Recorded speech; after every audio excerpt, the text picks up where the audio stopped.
When we're young, we have an amazing, positive outlook about how great life is going to be, but somewhere along the line, we forget to dream and end up settling. Join Up Dots features amazing people who refuse to give up and chose to go after their dreams. This is your blueprint for greatness. So here's your host, live from the back of his garden in the UK, David Ralph. Hello everybody, how are you today? If you're listening on the day that this is released, hopefully that's the case, because then that means you are avid listeners and you've been following through for the other 44, 45 episodes. And so if that is the case, it's the 12th of June, so I hope it's a nice sunny day out there and you're spending time with your family. But of course, you might stumble across this show 10 years' time, so I've got no idea what day it is, but hopefully you'll enjoy it just as much as I'm going to. And there's certain guests that I get on, and it's funny, when you start doing a show like this, it's all about creating momentum, and you have to connect with lots of people that you don't know very well, and hopefully you inspire a conversation which is both motivating and interesting for the listener. The guy I've got on today, until last week, I hadn't heard of him at all, I'll be honest, but I've started doing some investigation, and quite frankly, I've become a bit excited because he has got a history which is not only dream making, it's fascinating in its extreme. So I've been really looking forward to this guy, so it won't take much longer and I'm going to bring him on. But let me introduce you first to him.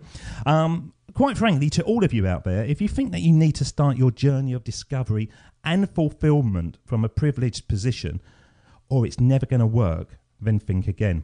Today's guest started his journey, and I guess life, in quite an unusual place, and it certainly was with no entitlement. Born in Vietnam, he was then taken to live in a refuge camp in Indonesia before moving again to Australia, where he resides today. He has overcome challenges both financially and physically with incredible persistence and commitment. He's played rugby at the national championship in Canada, competed in Thai boxing at international level, worked as a professional chef at a 5-star hotel, and even run a small food business. And now, if that doesn't make him busy enough, he's also completed a Bachelor of Humanities degree from the College at Southwestern in Fort Worth, Texas. That's quite hard to say. And is currently doing a master's degree. Now, if that isn't doubly impressive enough, then this man, who seems to be born with an inherent talent to take action, has created his own website entitled theentrepreneurjourney.com, where he encourages his readers and listeners to strive to find their unique self. As he says in his own words, I believe that everything you do in life is either an expression of who you truly are or a distraction from who you truly are. Discovering who you are truly is the burning question in everyone's soul. So let's find out today how he found his unique self as I start joining up dots with the inspirational Ngyuen. How are you, sir? I'm doing great, David. Thank you so much for having me on, and you are far too kind with your introduction. Well, I took it all from your website anyway, so so it's in your own words, young man. Yeah, no, shoot myself in the foot with that. But you have done a lot, haven't you? You've done a huge amount in such a small period of time, really. How old are you at the moment, Ty, if you don't mind me asking? I turned 30 at the start of this year, so hit the big 30. And how was it when you turned 30? Was it a shocker, or was there no sort of change in your life at all? You know, it's funny. I get asked a lot about my accomplishments, and at that age and growing up, I never did think that was anything too far out of the ordinary. But the more that I reflect, I do tend to think that I have squeezed in a lot. So hitting 30 was a pretty good feeling. You know, on one hand, it's quite a milestone for myself, but at the same time, just being thankful for what I've been able to experience. And what is the main thing when you look back on that period of turning 30? Was there one thing that you sort of went, wow? Not just the sort of breadth of action that you've taken, but was there one thing that you went, wow, I'm really pleased that I did that, even though it might have not been in my comfort zone when I first went into it? Yeah, absolutely. Getting the bachelor's degree done was massive for me because I'd always seen myself as a very typical jock growing up into sports and not very bright in the intellect and And for whatever reason, I held on to that identity, and that's something I'm really passionate about in, I guess, the message that I preach today is really being aware of that script that you've got running through your mind. And I'm working on a book because I'm so passionate about that. But all that to say, accomplishing that bachelor's degree was huge because I had a script running through my mind saying that I wasn't a very smart person. But really overcoming that, getting that degree done was massive when I was turning 30. Why do you think that we have these internal dialogues? Everyone has them, where you're thinking, I'm not good enough, I shouldn't be doing this. Other people have got the skills that I haven't. When we can learn the skills and we can almost fake it until we make it and believe that we are going to achieve, until finally you kind of look around yourself and think, oh my God, I'm kind of where I should be or where I wanted to be. Why do you think that we have that as a human nature? Any ideas? Yeah, I really do think it's part of the human experience, David. I think it's part of the process of learning that we're all highly impressionable people, and that's the way that we learn, we absorb. And so we have a tendency to take on both positive and negative, and it's that ability to filter the positive from the negative that we lack. And what's difficult is a lot of the information comes from people that we love, and they're not aware of some of the negatives that they feed us. And so for myself, some of the negative scripts actually came from my family, and I really held on to it because I love them. And so for a lot of us, some of the scripts, the negative scripts, actually come from people that care about us but aren't fully aware of how potent the words that they're giving to us really are. It is fascinating, isn't it, really? Because, you're episode 45 now, and literally every single episode, the same themes come out. And it doesn't matter if it's a lady, a man, American, English, whatever. We all have the same issues. And one of the major issues is our desire to anchor ourselves to people who potentially, without knowing it, are holding us back. Yeah, absolutely. That's interesting that these themes come up. I'm being interviewed by you, so I don't get the privilege of being able to hear a lot of the interviews that you get. But that's interesting that this theme comes up. I saw a picture on the internet. I trawl pictures all over the place, and it was a professor, and I can't remember his name for the life of me, but it was a picture of him, and it was some quotes that he said, and pretty much he was saying, and you're a clever chap, you probably know who this guy is, and he said, if you plant a tree in the ground, the tree is going to grow to the highest point that tree could possibly grow to. If you put a cheetah in a field, that cheetah is going to run as fast as a cheetah can possibly go. You put a human, the human's going to hold itself back.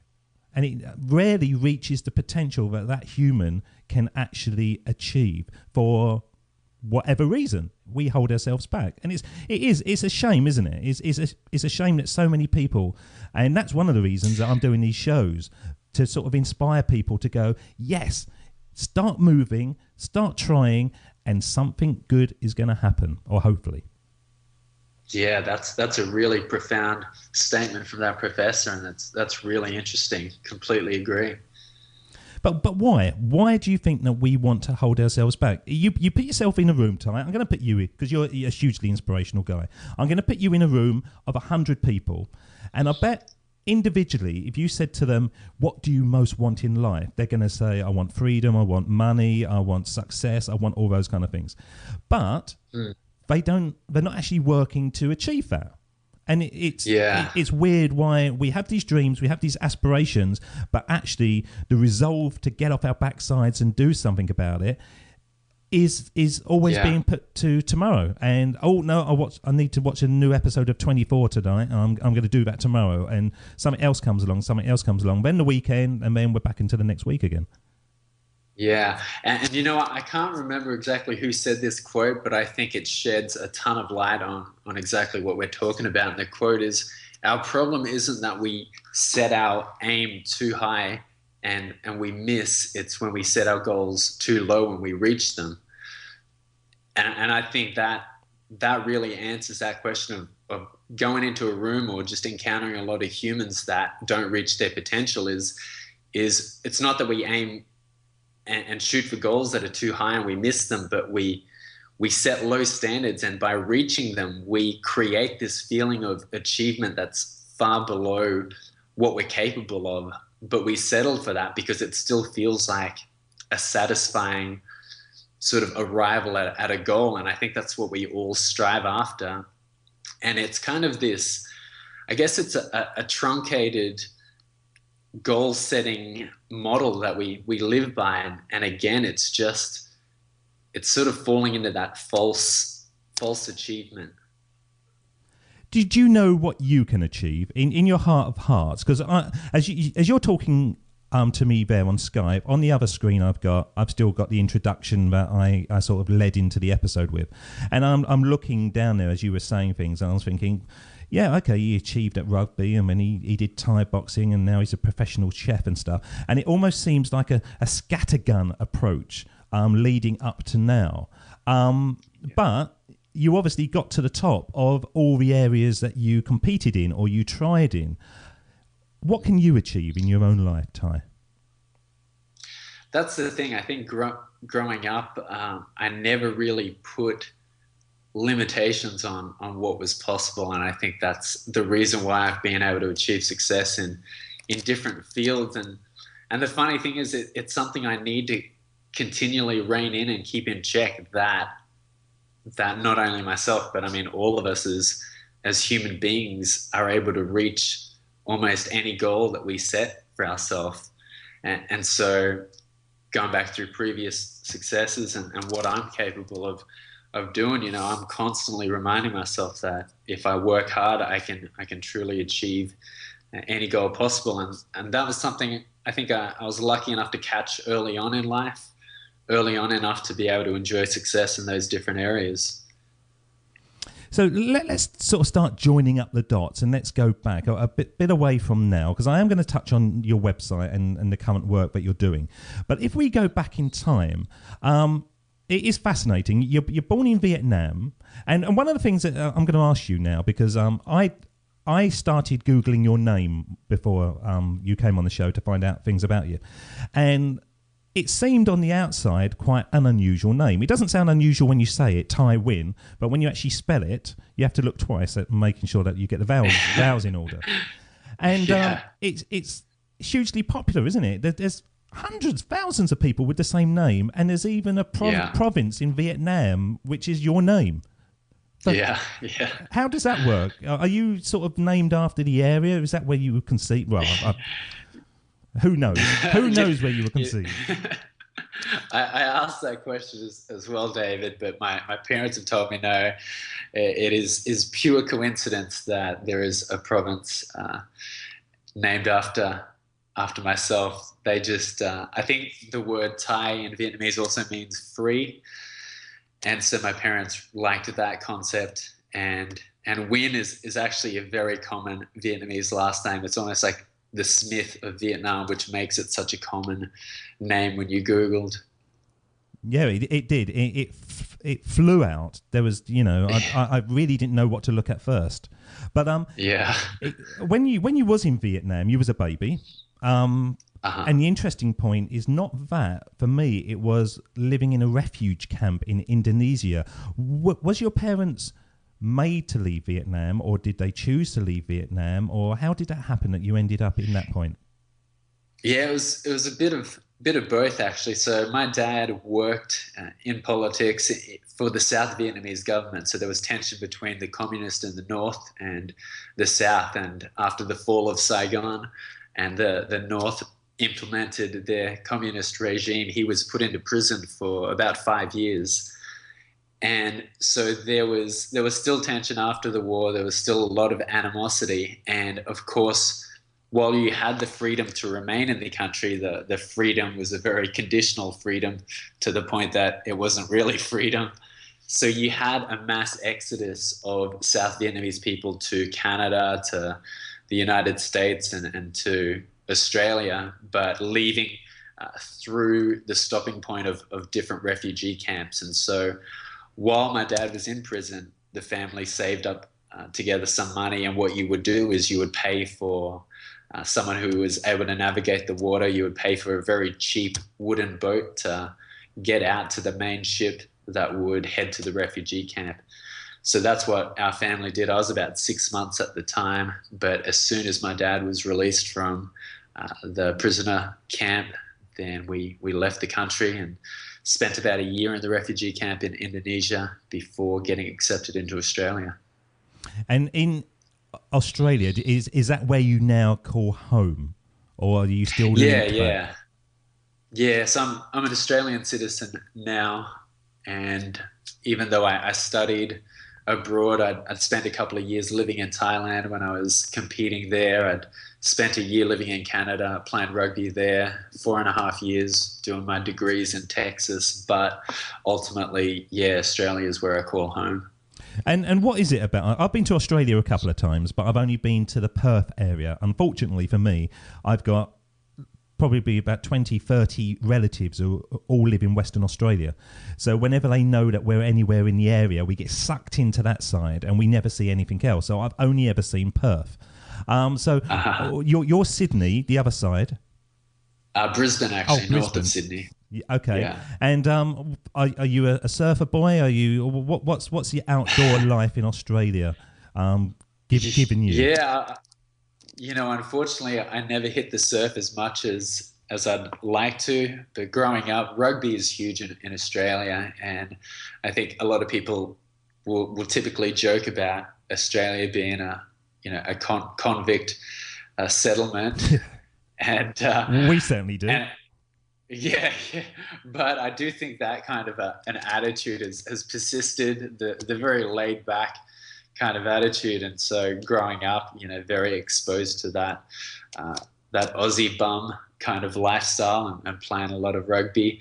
But I definitely am absolutely thankful for all my experiences in Australia. I think we've got a huge traveling culture. Aussies love to travel, and that's definitely helped form who I am as a person. So I'm thankful for the culture of Australia in that respect. It's so far away though, Ty, isn't it? It is. I think that's why when we travel, we tend to stay for longer periods of time. Yeah, I went down there. I've been to America loads and loads of times, and I can just get on a plane and I will just kind of zone out and get off at the other end in America. Brilliant, I can do that. But I remember going to Australia and taking a sleeping pill and sleeping for like 16 hours and waking up and thinking, oh my God, I've got another day left on this plane. It's put me off, to be honest. I now think that if God wanted me to go to Australia, he wouldn't have put America so close. Yeah, it is shockingly long. I completely agree. So when you decided to start moving away from Australia and going abroad, was there reluctance from your parents and your family? Because as far as I know, the sort of Asian families are very, very close knit, and the support is possibly stronger than I would feel in the United Kingdom. So was there a reluctance to see you go, or was there a pride that you were being pushing yourself? It's funny, Australian families Asian families are very close knit, and it's funny when I think back now. I just finished high school, and I told them I was 17, turning 18, and I said I'm taking off for a year. And even while I was in Canada, I played for the U18 Nova Scotia provincial side. That's the province I represented at the national competition. But even when we traveled and toured and played, the parents would travel alongside their kids, and they'd just be baffled that a 17, 18-year-old kid was just galloping around the world by himself. And so thinking back, I'm surprised at how little resistance I got from my family, and I'm ever so thankful. I think you begin to appreciate your parents the older you get, and I'm definitely finding that in my own life. As the years roll on, I'm more and more thankful for everything that they taught me, and even future travels to come to the States. And even though I do get older, there's still that tight connection within the Asian family. Are there any little ties out there at the moment? None that I'll admit to, David. I've got five. And five and a grandson, and most of them are sort of grown up, and I'm left with the younger ones, and it does exhaust me. It really does exhaust me, like I never knew before. So I do think it is genetics' way of saying have them when you're younger. Ty, this is what I'm saying to you. By the time this interview is finished, start going out there and having children. Get them out of the way, sir. I'd love to, and I'm constantly telling God, hey, any minute now, I'm ready, but obviously I'm not ready because he hasn't brought someone into my life yet. Yeah, and you can't force the fact. You can't be on a bus thinking, I'm ready now, and the nearest person gets it. No, that's not how it works. No, absolutely. A bit of a romance. That's what we need in the world. Okay. Yeah, we do. So what I'd like to do now, the theme of the show is Steve Jobs' iconic speech back in 2005 when he spoke to a group of graduates leaving Stanford University. And it's a world-famous speech, and it has struck home how famous it is. And it's very, very simple and very precise. So I'm going to play it now, and then I'd like to sort of ask your opinion on it. And as I do with most people, whether it's relevant to you, has it been relevant to your life, and where the power of it comes. Because it's certainly, in my view, a powerful few words. So this is Steve Jobs. Of course, it was impossible to connect the dots looking forward when I was in college.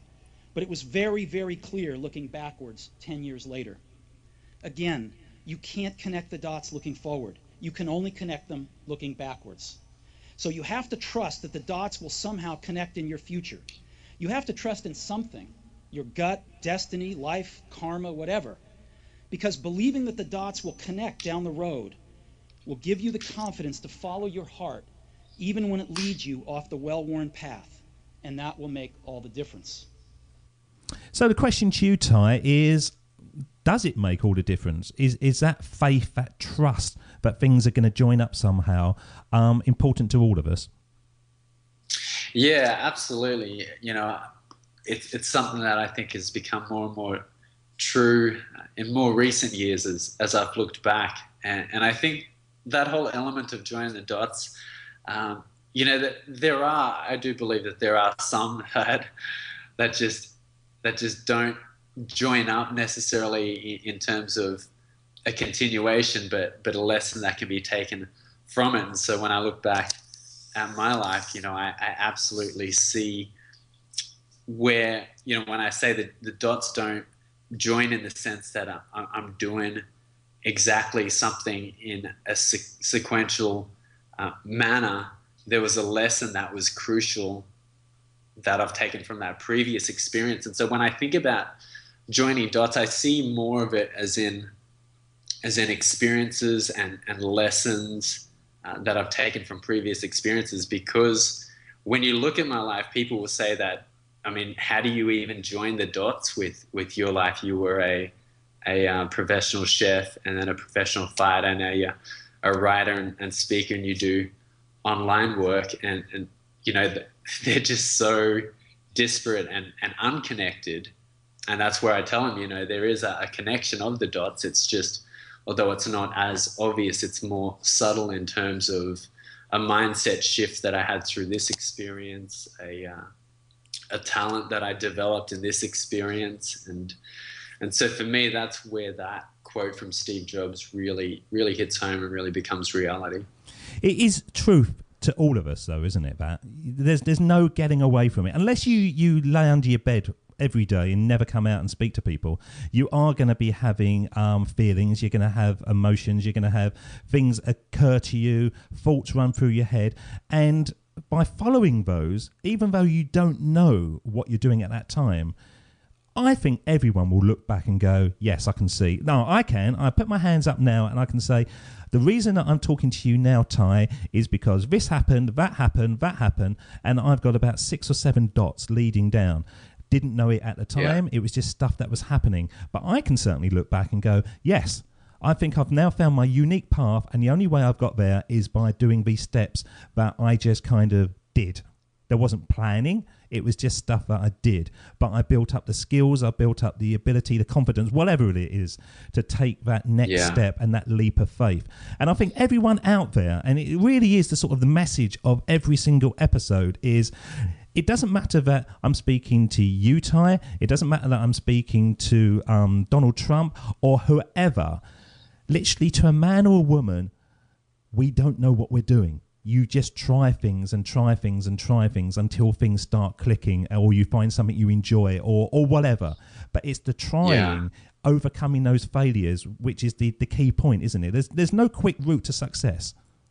Yeah, no, and that's why I love the fact that Steve Jobs was someone that said that, because we have a tendency to put people on such a high pedestal, and we tend to think that they just have everything mapped out. But to hear Steve Jobs really shed light on that universal human experience that we all struggle with. You know, what's the next step going to look like? What's the future going to look like? But you really need to step out, and then it's like that quote that hindsight's always 20/20, that you can see clearly when you're looking in hindsight. Yeah, absolutely. Now, your key thing, I think, is linked to mine and linked to everyone else. You have found your unique self. And when you find your unique self, the path becomes clear, doesn't it? It just seems to flow. And you have power, you have energy, you have enthusiasm that you possibly didn't have before when it was employment you was after. When you find your unique self, everything just sort of does flow. When you found yours, where were you? Can you remember that distinctly, or was it something that just kind of gradually crept over you? Yeah, no, I do remember it. I was actually back in the kitchen working, and as thankful for everything that I experienced in my chef days, it wasn't something that I wanted to go back to. And I'd reached a point where I was just uncertain about things, and took a step that led me back into the kitchen. And although it was a great employer that I was working for, I was working with great people, it was just, I found myself at a point where I did not ever want to be working for someone else. And I'd always had an entrepreneurial spirit in me that wanted to be my own boss, and just to get up in the morning and do absolutely what I wanted, and do something that was valuable to others as well. And so that's where I was, and I made the decision to leave that position, and I went back home and launched the website, and have not looked back since. So tell me, entrepreneurjourney.com. Now, it's an interesting phrase, that. Now, I understand what it is because it's very sort of prevalent in the online world. But for our listeners out there that may not have heard that name, Entrepreneur, just give us a background information of what that actually means. Yeah, sure. So it's a play on words with an entrepreneur, but someone that wants to be an entrepreneur. So they've just combined that concept to a wantrepreneur. And it's interesting because the word actually has a fair bit of, I guess, negative connotations online. And my mindset going into it was, at first I wanted to steer away from it, because I thought, no, people are giving negative connotations to the word. I mean, saying that someone who is a wantrepreneur actually never gets there. But on my end, I saw it as, you know, a lot of entrepreneurs don't get there not because of lack of passion or drive. It's because of lack of knowledge, really. And it was an opportunity to really kind of rebrand or redefine wantrepreneur. And so that was a big motivation for me. You know, they always say, find a big enough why for anything, and you can do it almost anyhow. And so finding a why was really important for me, and that related to the URL name and that key word of wantrepreneur, that I wanted to redefine the approach and the outlook for it. Do you think a URL, the actual sort of a .com name, is vitally important? You know, I think you try and leverage wherever you can, and most people will say that a .com will look better, but I always go back to Steve Martin's quote for everything that I do, and that's, be so good they can't ignore you. Yeah. And honestly, I think it goes with qualifications, it goes with degrees. If you're producing good enough content, it doesn't matter if it's a .org, a .net, a .au, a .eu, or a whatever. If you're producing great enough content, no one's going to ignore the work you're doing. It's simple, isn't it, really? Because I remember when I started getting this together and I was thinking joinupdots.com. No, that's too many dots. That's a dot and a dot. I can't have joinupdots.com. Should I have joinup.com? And I kind of had it going around my head. And then I was thinking, well, join up dots, that's not good. SEO, that's not going to work. Where's the key word in that? And I played around for ages with, should I be calling it some kind of meaningful, easy phrase that people type in? And in the end, I just thought, oh, sod it, let's go with it and see how it turns out. And actually now I'm finding, because the show's up and running and it is out there, that's actually the strength of it, that it's memorable, it's very short and it's memorable and it's sweet and bang, you can go with it. But I had a lot of problems in at the beginning wanting it to be too perfect, where actually looking back on it now, I should have just gone with it and as you say, tried to do as good as I possibly can, build up the audience, and then it becomes a brand, doesn't it? It's like there's a chap that I talk about quite a lot, you would have heard of him, Pat Flynn, and he's got a website, Smart Passive Income, and that's brilliant, Smart Passive Income. But I bet he had the same thoughts at the beginning. You know, is that catchy enough? You know, but now he's got the branding and he's got the profile. You just think that it's an inspired choice for a website URL, don't you? No, I'm sure he went through absolutely the same doubts. But again, he's producing incredible content that, hey, I mean, it doesn't really matter what he probably called it to start off with. He's producing content that's so valuable that people are streaming to his site and platforms. Well, what I like about your Steve Martin phrase as well, and I want to sort of throw it out to the listeners again. So if you can say it again for us. Be so good they can't ignore you. Now, that is ultimately the end aim. But what I want the listeners to understand is at the beginning, nobody's going to notice you anyway. So you can be as rubbish as you possibly can. It's the learning process. And when I went live on April the 30th, I was thinking, oh my God, my friends are going to listen to this. And you want your friends and family to listen to it because it helps with the downloads and it builds the profile up. But there was a big part of me thinking, I don't really want anyone to listen to this because I'm not very good. Now, I'm 45 episodes into it. Have I got any better? I don't know, really. Hopefully I have. Hopefully there's more sort of linking and there's more logic and there's more profile to the other episodes that I can pull in. But am I any better myself? Well, I can't really do anything about that. I can only be as good as I possibly can. Now, I'm sure that once I've done 1,000 shows, I'm going to look back to episode 45 and think, my God, I was rubbish then. And that's the beauty of it, isn't it? You can practice, you can make mistakes while you are on that journey, because at the beginning, no one cares. No one's going to look at you, and you just go out and have fun and try things. And if it doesn't work, hey, who cares? Nobody knows you. Yeah, no, absolutely. I think we get often very focused on results, and we miss out on all the valuable learning lessons that we go through on the journey. Well, where is your journey going to go to? Because anyone jumping on your website today, entrepreneurjourney.com, and I looked at it quickly and then I got very interested into it. So I thought, oh my God, I should give myself more time before you sort of came on. So I'm going to go back onto it because there are amazing videos, aren't there? There's video podcasts with entrepreneurs, big names, unknown names to me, and people that have got a story to tell. So you're doing something very similar to what I'm doing, but mine is only audio and you're doing visual as well.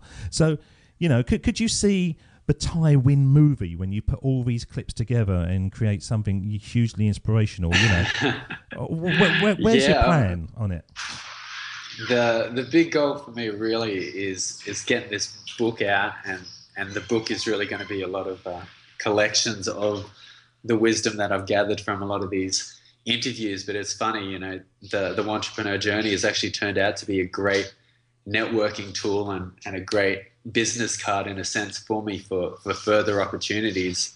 Some of the possibilities that have led from it, I'm actually just meeting with a gentleman in Austin, and we're brainstorming about starting some collaborative work together under the brand The Utopian Life. But this has all come through different meetings with people stopping by the website. And so my journey at the moment, definitely the book, that's a huge dream that I've had, to become a published author. And again, through the website, I've connected with a publisher that I'm going to send my proposal to. And again, just going back to that whole idea of the journey that we've touched on, a lot of things that we typically see as the end goal has turned out just to be a wonderful journey. This website I thought was going to be a major finishing point for me, and it could turn out to be that. But on the way, plenty of huge doors have opened up, and I'm excited about these potential links and collaborative works that are coming up. It is unbelievably powerful, isn't it, networking? I spent years being an island. I was a financial trainer, and I would go in, create the course, do everything myself. And if anyone sort of got involved, it diluted it. And I always used to think, no, just leave it to me. I can do this. It's better off no one else touches it. And I was a bit precious on it because I knew what to do, and I could just know the angles to create a good training course. Now I'm doing this, yeah. I realise, networking is so powerful and influential. And the fact that I'm having these conversations on a daily basis and hopefully connecting well enough that when I send an email to Ty in 2 weeks' time, I get a response, and I don't just get out into the never and never see it again. That is one of the things that people need to do if they do want to create a life for themselves, is actually breaking down those barriers and reaching out and asking for help and interacting, don't they? Yeah, that's been one of the greatest, most encouraging surprises I've had, is the willingness that people far, far more successful than you are actually willing to help so much more than you would think. And there is so much power, like you said, in networking. It's been absolutely huge for me. Why do you think they do? Because they do. I've had people help me when, show 1, show 2. These people didn't know me from Adam. I had no background, I had no history, I had no track record, but they were willing to help. And my biggest problem was overcoming the fear of actually asking in the first place. By the time you get to about sort of 10 people asking, you're sort of thinking, right, I'm going to ask Elton John, and I'm going to ask Queen Elizabeth, and all those kind of things. And you kind of almost think to yourself, at every time you ask, you're going to get a positive response. And the majority of times you do. So why do you think these guys so far up the ladder are so willing to help us out as we're trying to climb up the rungs?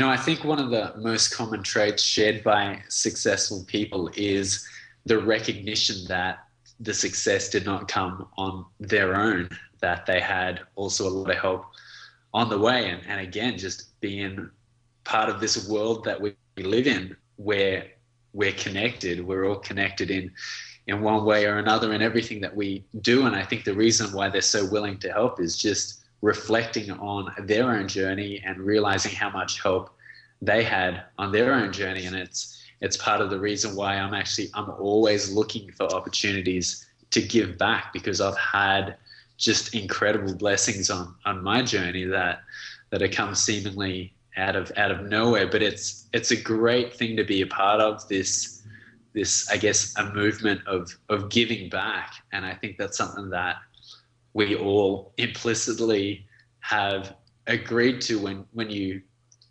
sign up for a journey of pursuing after your dream, and you set your fears aside, that you realize the help that you get along the way, and you just naturally have this craving and this desire to give back when opportunities arise. Because I like your strapline on your website, making a living, living a dream. Yeah. Are you living the dream and making a living, or are you at the moment scrabbling around. Are you comfortable at the moment, Ty, with what you're doing? Because it seems to me, when I looked at your website, the fact that you're actually going to a lot of these people's places, for anyone who's out there listening to podcasts and stuff, there's a chap called John Lee Dumas. I've mentioned him a few times, and he was the inspiration for this show. He does a daily show. I wanted to do a daily show. He does sort of like prescribed, organised questions, and I wanted a more free-flowing. But other than that, I'm, only here because of John Lee Dumas. And when I saw you interviewing him, it wasn't over Skype like we're doing. You're sitting on his sofa. He's in his shorts.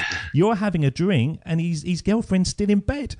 And I thought, how did this pan out? And what's the cost of sort of travelling across the country? Is it okay to do? Do you just say to people, I'm going to turn up and they have to deal with it? How do you do that?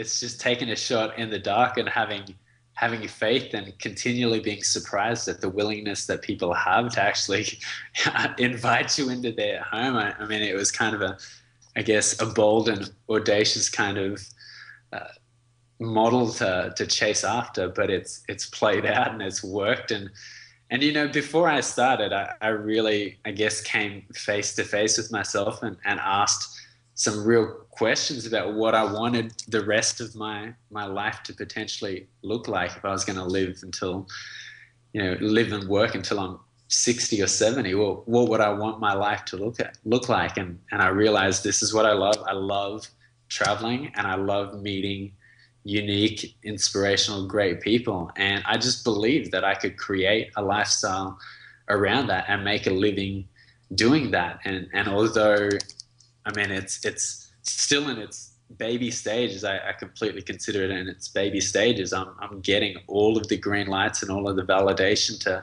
keep pursuing this. And while I'm not absolutely supported to the extent that I would like to be, I have complete belief that that's going to happen. And I've gotten enough validation along the way that it will happen to keep pursuing. Because I quit my my job, taking quite a big hit on my salary, basically. So I quit my 9 to 5, and I had just enough money to cover my bills. And there wasn't going to be any sort of nights out. There wasn't going to be any sort of takeaways and those kind of sort of expenses. It was just I could pay the bills, and our life would stay the same without any luxuries. And so when I started this, after about 5 episodes, I almost thought to myself, I don't care if I don't make a living out of this at all. Obviously I do, because you got to pay the bills and stuff, but the passion and the enthusiasm for the task overcome any desire to create a financial windfall for myself. And that took me by surprise, because everything else I've done in my life, online and non-online, has been show me the money, and if you show me the money, I'm going to do the job for you. And once you find your path, it sounds like a monkey's just run into you. You okay? Yeah, no, there's just the door opening. Are you able to edit? No, that's fine. Let's go with it. It's late at night. I want to go to bed. So, it did sound like a monkey had come screaming into your apartment there. But did you find that once you actually created your path and you started doing your website, that the task became bigger than the financial desire?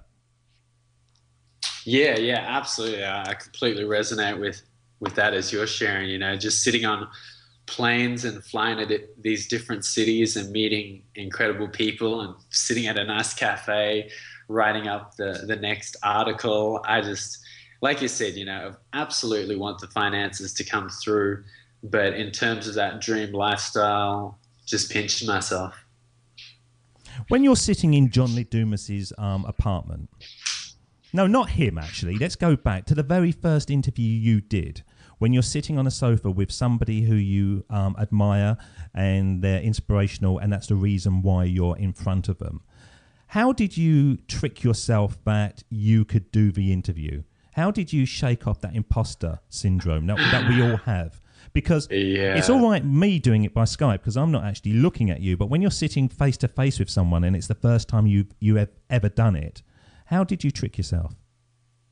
That's a great question, and it's something honestly I still have to try and trick myself before most of them, and it's the first few seconds that I find can be the most crippling.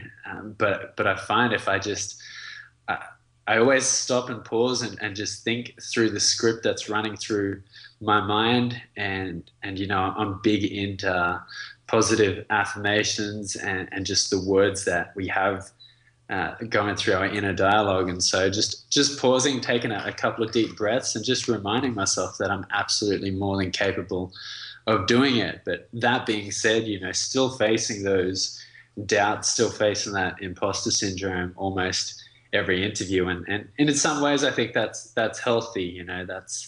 That's just reminding myself that I'm constantly going to have to be pushing and fighting, that I need to keep my guard up, because I really don't want to be in a place where I'm too complacent. So I think I don't know, maybe in some ways it's good to have that doubt, just to remind myself to be on guard. Did you beat yourself up afterwards once the interview's finished and you're sitting in a cafe on your own having a cup of coffee? Do you, oh God, I should have asked him that, and oh, that was a good thing? Or do you just go, oh, we've edited it and that's it, it's out there? Yeah, there have been plenty of times where I thought, that was a terrible interview, but I just see it all as a process, David, that if I do think it's bad, I mean, in a sense, I get challenged to do better the next time. And it's the same with some articles that I've written. I want to go back and delete some of the articles that I've written because I think they're absolutely terrible. But at the same time, I keep it there as a driving reminder to constantly do better, so I don't feel like crap about anything that I've done. But at the same time, sort of having that element of forgiveness for yourself, that, hey, you're on this journey of continual improvement. It is funny, really, because when I started this, one of the things I wanted to do was make it seem unprofessional. And I know that's a strange thing to say, but I've been listening to lots of shows that seemed like they were like radio shows, and all the editing seemed perfect, and the stingers and the bumpers, which is like the music and stuff that we hear before all the shows, just seemed like a hybrid between a podcast and a radio show. So I thought, right, okay, what I'm going to do, I'm going to go to the website Fiverr, and I'm going to get some music just written, and I'm going to throw it together, and that's going to look slightly shambolic, but then after maybe 10 episodes, I will change it to a better version, and people can see the progression. People can join up the dots with the show to see where we've come from. So I did this, and I've made the music that you heard at the beginning, and there's one for the outro as well. And it cost me $6 or something like that, £6.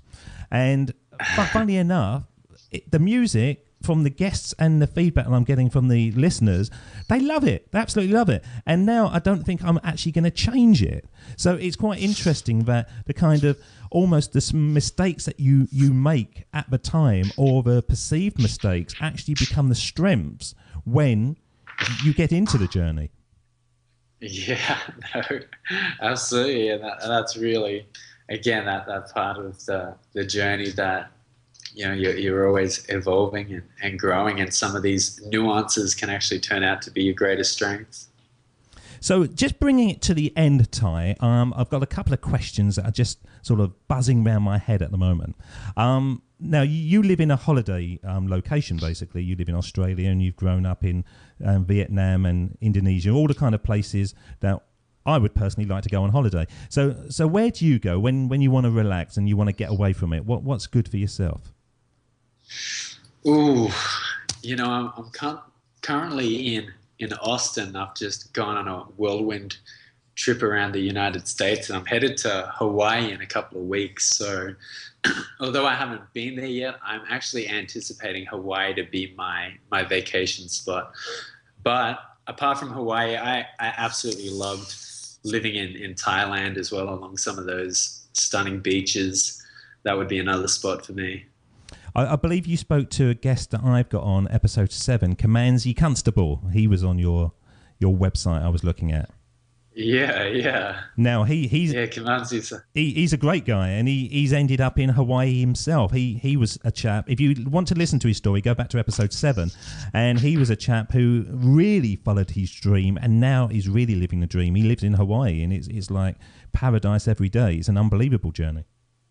Yeah, we're good friends, Kamanzi and I. We're planning on connecting while we're in Hawaii, so it's going to be really neat that two people who have stepped out to pursue their dreams can reflect and sit on the beach and have a good laugh about some of the highs and lows. But you've worked for it, so you deserve everything that you get.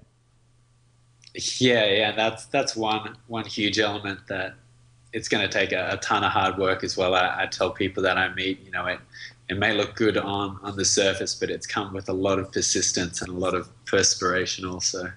And I think, just before we go into the sermon and the mic and I send you back in time, I think the point that we have to make is that with all the journeys that you undertake, being an entrepreneur is hard. Being an entrepreneur is hard. Doing anything on your own back, when it is your passion, when it's your unique self, although you want to do it, and it's a kind of middle ground between a hobby and employment, you actually probably will be doing longer hours than you did when you was an employee. I started today at 6 o'clock this morning. It's now midnight. It's gone past midnight, and we're still going. I would never have done that if I was an employer. I would have thrown my cards down and said, this is slave labour. But when it's actually your own desire and your own passion, you do have to put those hours in, don't you? And then hopefully the rewards, the momentum, the networking starts to help you along in your way. But at the beginning, it's hard work, isn't it? Yeah, and I think the driving force really is even though it is hard, it's sweat that's kind of sweet in a sense that many times it doesn't feel like work, even though you are sweating and really putting in the extra hours. It's a different kind of feeling. I think you'd agree if you compared it to what you were doing before. It's just an enjoyable kind of work. I could do this every single day. Absolutely. Having fantastic conversations with people that are really moving and shaking and zigging and zagging. At the moment, in this career that I'm developing, I can't think of anything better. And I know as you progress, as you were saying, things will come out of the woodwork and opportunities will come out and things that you can't perceive at the beginning. But I almost don't want any of that to occur if it does occur to me, because all I want to do is have these conversations and then bring on the next guy because they're great as well, and then bring on the next one. And it's become a kind of drug to me at the moment. I'm not getting much sleep. I feel like death when I'm walking around. But once I'm on the mic and it goes, wham! It's a drug to me. Yeah. That's the message that I'm trying to inspire others as I continue on my journey. That it's a feeling like none other. I can think of some pretty good feelings, Ty. I'll be promised, but but it's a family show, so we're not going to go there. Yeah, well, it's up there with all the rest. With all the things I don't know what I'm talking about, and and the kids can't know about either. Yeah, not. Leave it. Not at this point. We'll leave it. But what I am going to do, though, this is the part of the show that I like to call the sermon on the mic, and this is the part when actually I send you back in time to have a one-on-one with your younger self. And you can choose whatever age of younger self you want to speak to. But what kind of words of wisdom would you give if you could go back in time and have a quick chat with the young Ty? So this is a sermon on the mic, and when the music finishes, I'm going to step away and you're on the mic.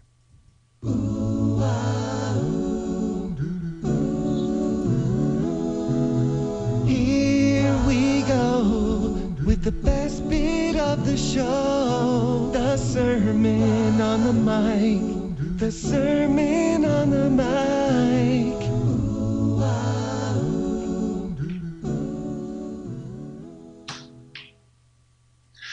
All right. Well, this is certainly very interesting to come face to face with the younger Ty.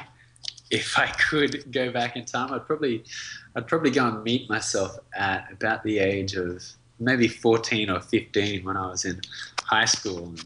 And I'd take Ty out to an incredibly expensive restaurant to make a point that that money comes and money goes in life, and would sit down and just indulge. And I'd say, Ty, you need to let go a little more and just be a little bolder and a little more, maybe not courageous, because I always think that I had a sense of courage, but boldness in stepping out and just being more confident in your ability and your potential, and give yourself perhaps a little more credit than you do. When I think of myself at 15, I was definitely very, very shy and very, very timid, and in many ways trying to find myself. And so on that path of trying to find yourself, I just say, have a ton more laughs, make a ton more mistakes, and stop taking yourself so seriously. And those mistakes will actually turn out to teach you valuable lessons, and those failures will also be crucial lessons in forming who you are. And so I'd double your amount of mistakes and double your amount of failures, and just don't be afraid to step out and do something wild, and really just think about your mortality. I know that's a funny thing to consider, but I think the sooner you come face to face with the fact that you are going to die, that your time here is really short, then that's going to be something that's going to drive you to step out even more. So think about that. Think about, if you were to die, to pass away, would you be happy with what you've done in life? And I know there are plenty of things that you want to achieve and you want to accomplish. And so think about the brevity of life and use that as a motivating factor for driving you towards doing what you want to do. But that would be the end of the sermon on the mic. Not just young Ty should be listening to those, but all our listeners as well. I was sitting reflecting on those, and certainly I think it has a resonance to all of us. Ty, it's been absolutely wonderful having you on the show today. Hopefully you've enjoyed it as much as I've enjoyed chatting to you. How can people connect with you who have listened to the program today? Thank you, David, for this opportunity, and it's been great fun just chatting with you. But yeah, the viewers can connect with me on the Wantrepreneur Journey. So wantrepreneurs.journey.com is one website that I pour a lot of energy into. But by the time this goes live, they should be checking out theutopianlife.com. That is a site that I'm setting up with my partner, Brandon Epstein. So check that out, theutopianlife.com and wantrepreneurs.journey.com. Well, you've been absolutely amazing guest. I wish you all the best and success for all your future ventures. You've been so open and generous and, of course, talkative, which always makes it easy for me. And as I say to all the guests, please come back in the future when you've got more dots to share with us, because the beauty of all our lives is those dots keep on moving forward. And I believe that by joining up our dots and connecting our pasts, we have the best opportunities to build our future. Ty Nguyen, thank you so much.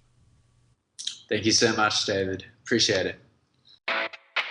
David doesn't want you to become a faded version of the brilliant self you were once to become. So he's put together an amazing guide for you called the 8 Pieces of Advice That Every Successful Entrepreneur Practices, including the 2 that changed his life.